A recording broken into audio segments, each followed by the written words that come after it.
இந்த 200 யூனிட் மின்சாரம் கட்டணமில்லா மின்சாரம் அறிவித்தோம். அதில் ஆல்ரெடி இருந்த 100 யூனிட் திமுக கொடுத்தது கிடையாது. மேடம் ஜெயலலிதா மேடம் இருந்தப்போ செஞ்சுட்டு போனது.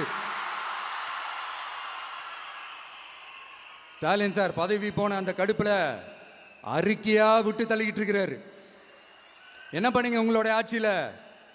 மக்கள் பணத்தை டாஸ்மாக்ல இருந்து அடிச்ச அந்த பணத்தை, ஊழல் செஞ்ச அந்த ஃபைலை க்ளோஸ் பண்றதுக்கு அலையா அலைஞ்சிங்க. ஆனா இந்த விஜய் மக்களுக்கு தொந்தரவா இருக்கிற அதே டாஸ்மாக க்ளோஸ் பண்ணா. விவசாயிகளோட அந்த கடனை தள்ளுபடி மேக்சிமம் இந்த 1 மந்த்ல என்ன செய்ய முடியுமோ அதை செஞ்சான். நீங்க தான் அந்த நிதி சம்பந்தமா இருக்கிற எல்லா கேட்டையும் லாக் பண்ணி வச்சுட்டு போயிருக்கிறீங்க. அதை சரி செய்ய வேணாமா? அதை ஒழுங்குபடுத்த வேணாமா?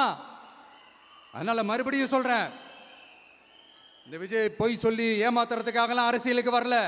உங்க கூடவே நிக்கிறதுக்காக மட்டும்தான் அரசியலுக்கு வந்திருக்கிறேன். அதுல எந்த மாற்று கருத்துமே கிடையாது. கவலையப்படாதீங்க விவசாய பெருமக்களே.